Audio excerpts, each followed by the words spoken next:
aja. Jadi saya nggak sendirian, karena sudah ada 2 sepeda ini menemui Pak Anies pagi hari ini. Selamat pagi. Selamat pagi Pak Anies. Assalamualaikum warahmatullahi wabarakatuh. Baik Pak Anies, sehat Pak Anies? Pak Anies, ini kita mau ajak olahraga pagi hari ini ya. Kebetulan ini juga hobinya Pak Anies bersepeda. Iya, saya juga makasih nih. Gina datangnya pagi-pagi pas ulang tahun Jakarta. Loh, ini spesial Pak. Kita Spesial, mau ya? goes hari ini Iya. spesial untuk melihat gambaran DKI Jakarta. Kantor naik sepeda Pak. Iya, kalau saya ini memang sehari-hari sih. Sehari-hari naik sepeda. Jadi kami itu gunakan sepeda ini buat keliling kota, inspeksi. Jadi di mobil bagian belakang selalu kita gantung. Gue pergi sampai satu tempat, saya turun, saya pindah sepeda. Dan ini informasinya pemirsa, sepeda yang menemani perjalanan karir Pak Anies dari mahasiswa sampai sekarang menjadi gubernur. Iya. Pak, kita mau lanjut goes, Yuk, boleh Pak ya? langsung ya. Saya Yuk. mau pakai peralatan dulu Pak. Ini kita akan goes bersama dengan gubernur DKI Jakarta. Pakai masker, kemudian mari Pak.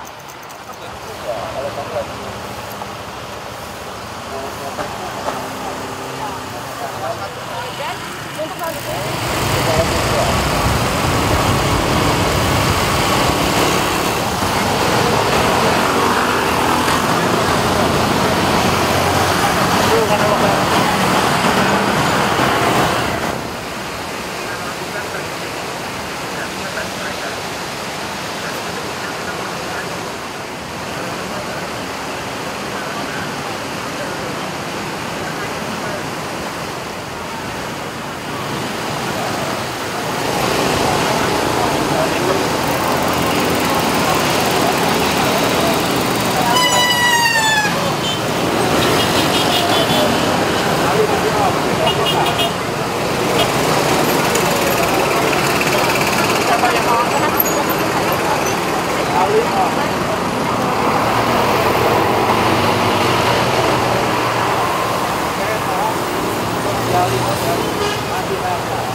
Gubernur DKI Jakarta Anies Baswedan lagi istirahat sejenak ya Pak ya.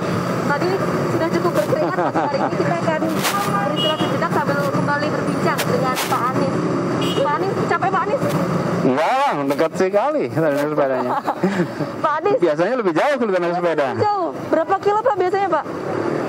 Seminggu rata-rata 50 sampai 75 kilo kira-kira. Oh, nah Pak Anies, kita tadi menyambung perbincangan kita Pak mengenai tantangan DKI Jakarta. Tadi Pak Anies mengatakan bahwa salah satu tantangannya adalah mengenai COVID-19. Itu masih menjadi permasalahan. Tapi ada lagi tidak Pak tantangan di DKI Ya Jakarta sebetulnya Jakarta ini kan kota besar nih, kita saksikan sekarang lalu lintas di sini. ya? Salah satu tantangannya adalah mengenai pengelolaan transportasi. Karena itulah kenapa kita selama beberapa tahun ini membangun satu transportasi yang terintegrasi, namanya Jaklingko, di mana antara kendaraan misalnya dari mulai kereta api, MRT, Transjakarta sampai mikrobis itu tersambungkan. Baru minggu lalu kita meresmikan 4 stasiun yang transportasinya sekarang terintegrasi. Ya. Jadi salah satu tantangan di Jakarta adalah masalah mobilitas. Saat ini memang belum terasa macet karena kita kan baru selesai melewati pandemi. Pandemi, ya. Ya belum selesai lah pandeminya, tapi udah masa transisi. Jumlah orang yang bekerja masih belum full. Yang sekolah juga belum dibuka, jadi kemacetan memang belum terasa. Tapi kalau saya ditanya apa salah satu masalahnya adalah masalah mengurai masalah transportasi itu. Nah, kita alhamdulillah Gina dalam 3 tahun ini jumlah pengguna kendaraan umum di Jakarta itu meningkat dari sekitar 350.000 per hari di Transjakarta, ridership-nya itu meningkat menjadi 1 juta. Artinya ada 650.000 orang yang dulunya biasa naik kendaraan pribadi, sekarang naik kendaraan umum. Nah, sekarang kita akan dorong terus itu. Cuman karena sekarang sedang masa pandemi, masyarakat pun harus berhati-hati. Kita pun sekarang ganjil genap ditiadakan dulu. karena kita tahu lebih berisiko naik kendaraan umum massal dibandingkan kendaraan pribadi. Jadi nanti sesudah masa pandemi ini lebih terkendali, nanti kita akan dorong lagi untuk pakai kendaraan umum. Pak, bicara selain masalah transportasi, kemudian yang memang masih menjadi pertanyaan sejumlah pihak ya Pak ya, ini mengenai permasalahan banjir. Nah ini seperti apa Pak? Ya, jadi kita semua program yang terkait dengan banjir itu kita jalankan terus. Jadi meskipun sekarang sedang masa pandemi, satu soal pengerukan sungai. Yang kedua adalah pengendalian di hulu. Sekarang kita kerjakan sama-sama dengan Kementerian PUPR untuk menuntaskan waduk-waduk yang ada di hulu. Sehingga kalau seperti kejadian kemarin, itu volume hujan begitu tinggi di hulu dan di hilir sehingga kita Jakarta kemudian mengalami banjir. Itu sekarang kita jalankan terus. Nah, Pak, tapi yang menjadi pertanyaan itu kalau misalnya bicara soal banjir ya Pak ya, itu bagaimana kemudian ruang terbuka hijaunya, kemudian bagaimana sistem drainasenya, nah itu kemudian menjadi pertanyaan publik gitu Pak. Iya, nah memang betul, tapi secara umum kalau kita perhatikan tantangan kita di Jakarta utamanya adalah ketika ada volume air yang besar dari hulu. Itu yang paling besar dialami Jakarta. Kalau hujan yang kita alami di Jakarta, selama hujannya itu dengan volume yang normal, sistem yang ada kita bisa mengendalikan dengan baik. Yang pernah kita alami kemarin itu di awal tahun ini, tahun 2020 ya Pak itu ya? memang curah hujan paling tinggi selama 150 tahun. Jadi memang kondisi ekstrim. Nah, ketika kita menghadapi kondisi ekstrim, ya sistem yang ada nggak mungkin bisa menyalurkan. Pasti perlu waktu untuk mengalir.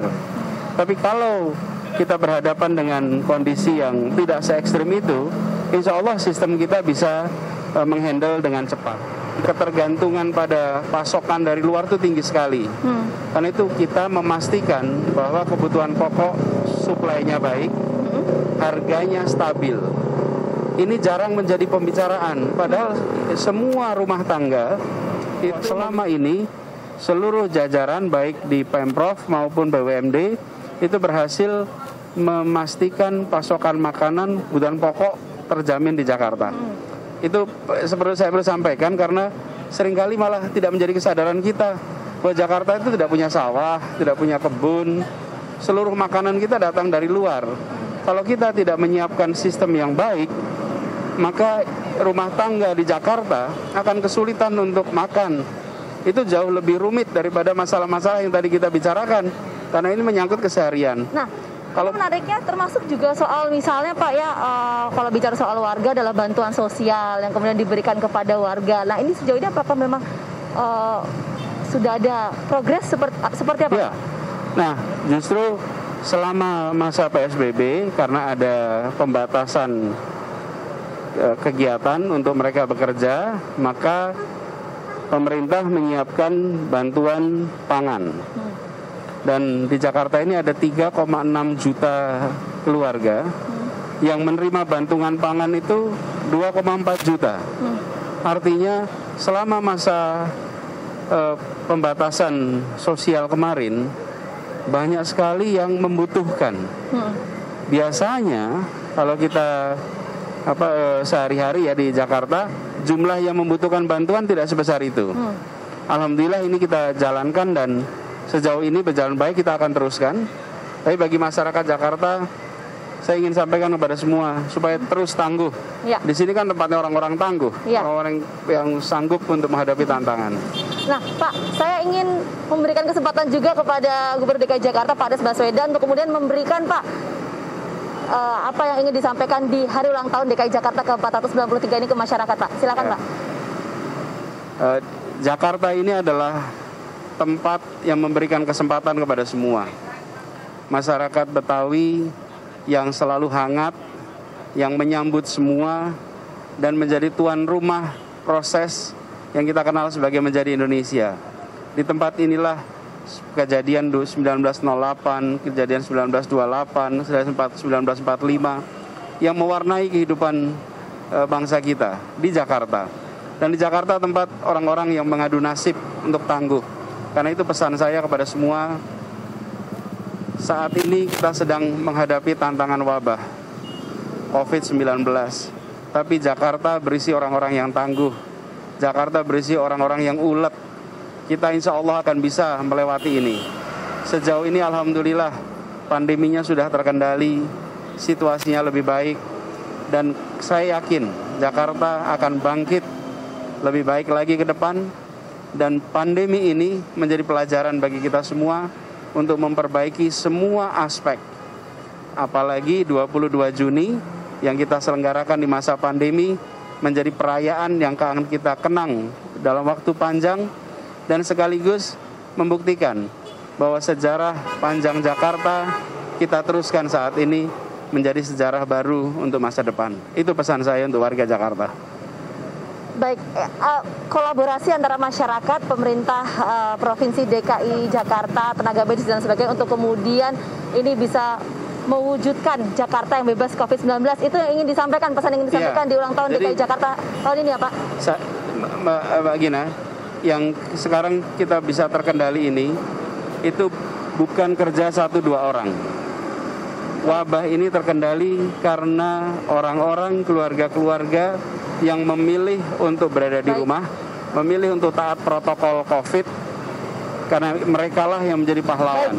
Gitu, Mbak. Baik, Pak Anies, saya ingin sekali ngobrol lebih lanjut dengan Pak Anies, tapi nampaknya Pak Anies harus lanjut ke Balai Kota Pak untuk saya ini sekarang udah upacara. Jam 7:05. Ya. Jam 7:30 upacara di upacaranya pakai protokol COVID nih. Oh iya, tentunya Pak ya. Nah, ini silakan Pak melanjutkan kembali. Nanti saya susul ke Balai Kota ya. ya. Saya jalan duluan. Saya pakai sepedanya ya. Ya. Sampai ketemu ya. Baik, terima kasih. Gubernur DKI Jakarta Anies Baswedan telah berbincang bersama kami pagi hari ini. Nah, itu tadi sedikit berbincang.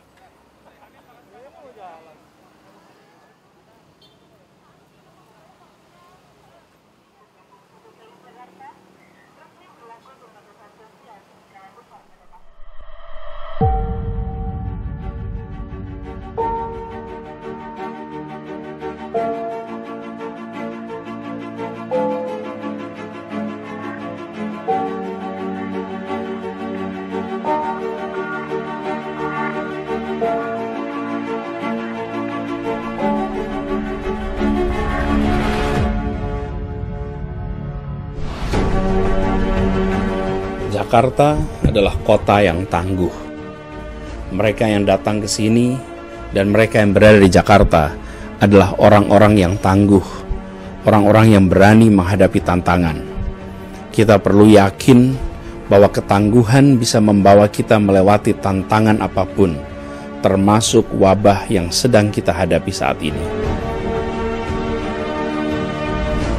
Sejenak saja kita menahan diri, menyikapi kondisi ini dengan pandangan terbuka, agar esok Jakarta bisa pulih kembali. Kita tanamkan pada diri sendiri bahwa masa-masa ini bukan penderitaan, tapi momentum berhenti sejenak dalam etape panjang perjalanan kemajuan bangsa, dalam perjalanan kemajuan kota Jakarta.